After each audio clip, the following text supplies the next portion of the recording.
what are the key aspects of Layer 1 and 2 blockchain projects we should analyze before deciding whether or not to invest in them? And what the heck are Layer 1 and 2 blockchain projects in the first place? Hello, I'm Crypto Casey, and in this video we will go through a checklist together that will help us determine which Layer 1 and 2 blockchain projects are worth investing in. This video was inspired by a Twitter thread posted by one of my favorite Twitter accounts, economist Natasha Che. So be sure to check her out and give her a follow for more high-quality crypto content. Before we get started, let's first quickly discuss what Layer 1 and 2 blockchain projects are so we better understand their use cases.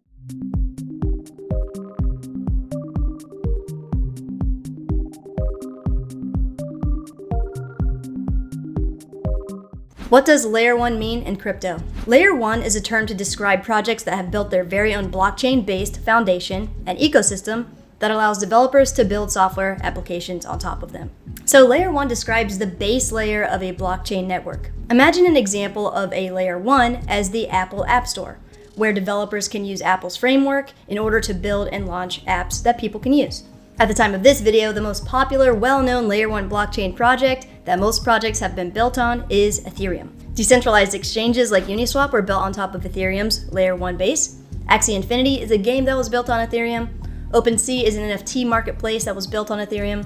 Ava is a decentralized financial project that allows people to lend, borrow, and stake crypto, built on Ethereum. So you can see how Layer 1 just describes projects with their own unique blockchain-based foundation that allows others to build all kinds of products, services, and software applications on.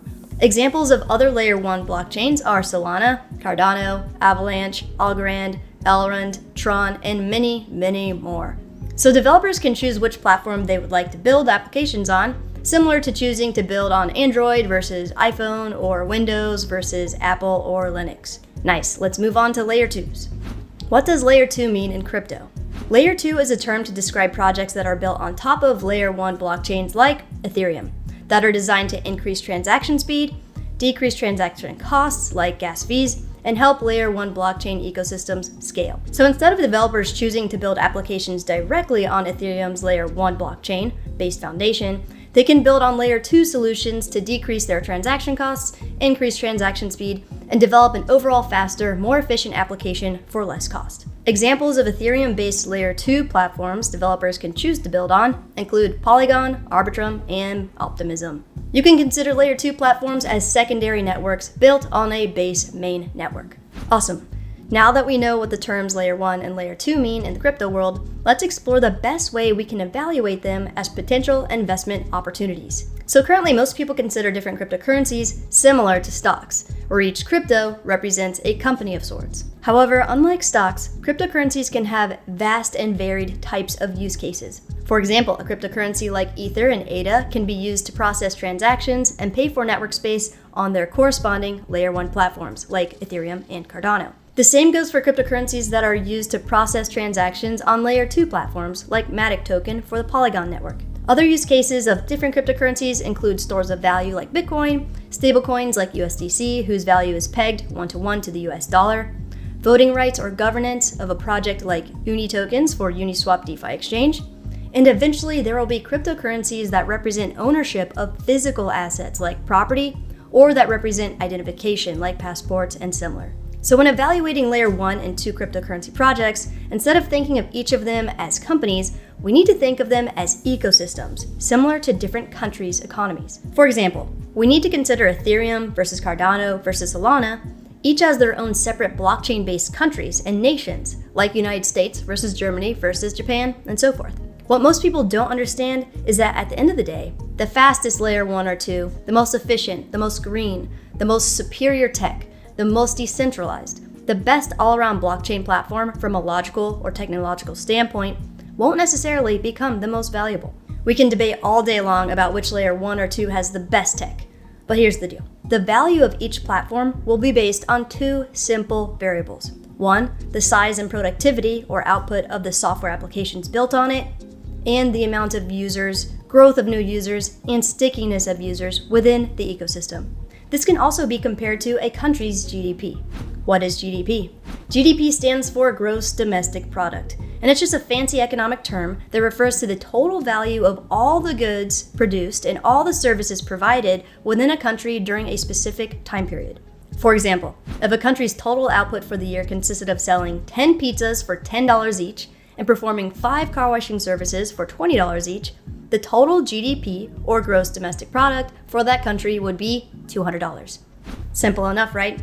So even though a lot of the debates we are having about tech specs of each blockchain platform, transaction speed, efficiency, and security, these variables should play a smaller part in analyzing the future value potential. The Layer 1 and Layer 2 projects that will become the winners in this space will be the ones that successfully create and grow an economy on their blockchain network. The ones that cultivate the greatest amount of innovation that secures and maintains traction on their platform. Sweet. So what conditions do Layer 1 and 2 blockchain networks need to meet in order to foster, secure, maintain, and grow an economic ecosystem successfully? Let's explore 4 variables that are key to a thriving economic ecosystem. 1. Efficiency and value creation. May sound complicated, but it's actually a very simple concept, so stick with me here. Economic growth is all about converting production inputs like money, raw materials, labor, or expertise into valuable goods and services. Thinking back to our analogy of assessing Layer 1 and 2 projects, like countries, imagine a country that makes it very easy for people to access capital, like through taking out loans. And imagine this country makes it very easy for people to go to college and become doctors, architects, and engineers.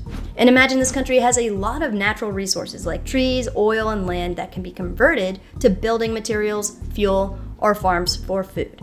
So the country in this example has an efficient way for people to convert money, raw materials, labor, and expertise into valuable goods and services, like starting businesses with loans, or raw materials for building infrastructure, access to education for people that become engineers that design technology, or doctors that provide healthcare, etc. So let's explore how efficiency and value creation applies to Layer 1 and 2 blockchain networks. Right now, there is a massive shortage of qualified engineers in the blockchain space. People and projects are literally throwing money at people to get applications built. So if you'd like to join the cause, learn more about the advanced technical concepts of blockchain technology, and become a developer in the space, check out Ivan on Tech's Academy. Using the link below, you can access the Academy at a discounted price, so scroll down to check it out. Back to the shortage of developers and how it is affecting the efficiency and value creation on the blockchain.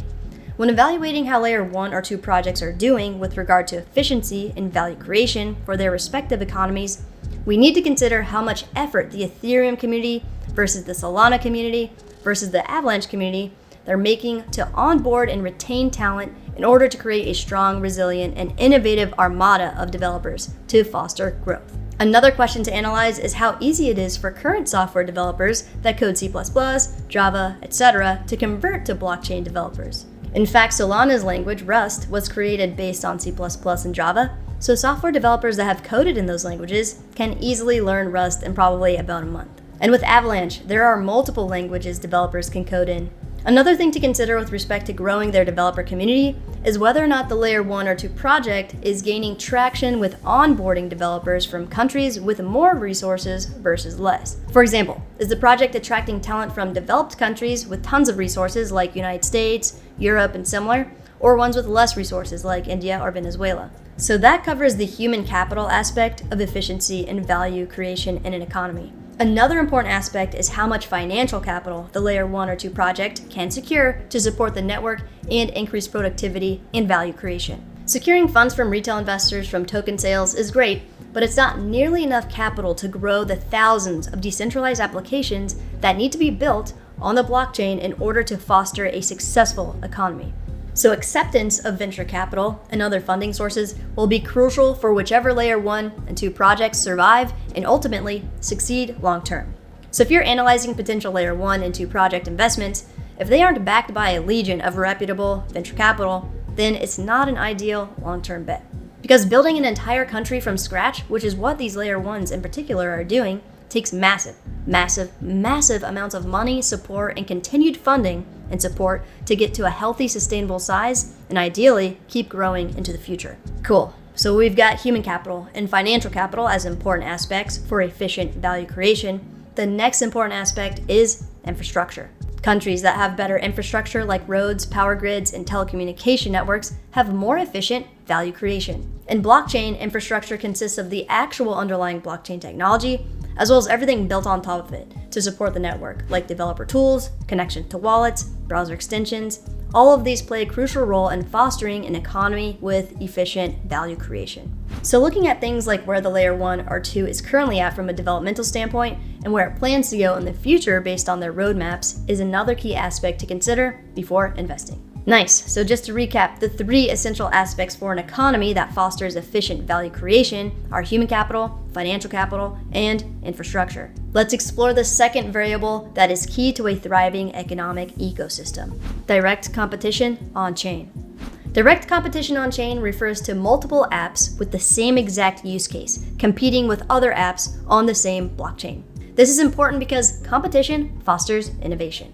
So sure, Uniswap is the most popular decentralized exchange on Ethereum, and sure, it competes with other decentralized exchanges on layer 1s like PancakeSwap on Binance Smart Chain, or there's QuickSwap, decentralized exchange built on the layer 2 Polygon blockchain. But what is indicative of a thriving economic system in terms of blockchain platforms is multiple decentralized applications competing with one another directly on the same blockchain in the same industry. So when evaluating a potential layer 1 or 2 you want to invest in for the long term, look for platforms that have multiple Uniswaps of sorts, providing decentralized exchange services on Ethereum, or multiple NFT marketplaces on the same platform, etc. Because in the end, that competition will absolutely cultivate incredible innovation fairly quickly.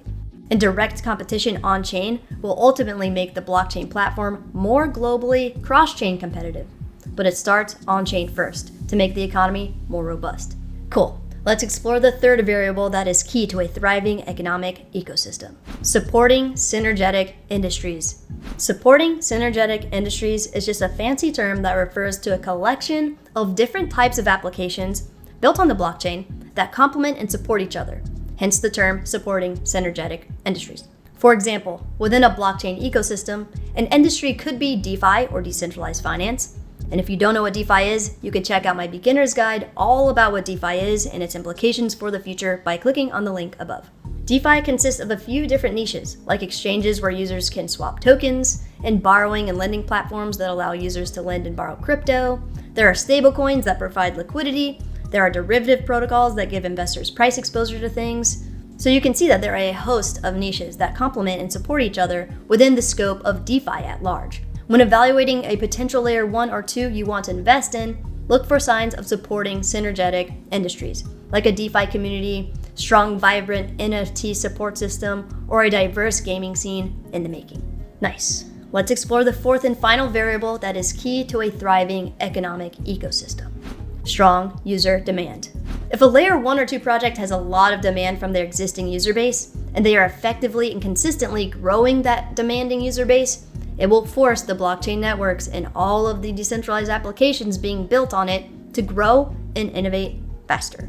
And the faster to market, the more market share that the project can secure, therefore increasing its likelihood of long-term success. For example, tons of users are clamoring all about getting Ethereum gas fees substantially lowered, and even though we haven't achieved it yet, the demand is certainly shortening the development cycle, causing the development community to iterate and innovate at a faster pace. The quality of the user base is also of importance. Users keen on Shiba Inu making moves are a lot different than the users that have been involved in Ethereum's development for the past several years.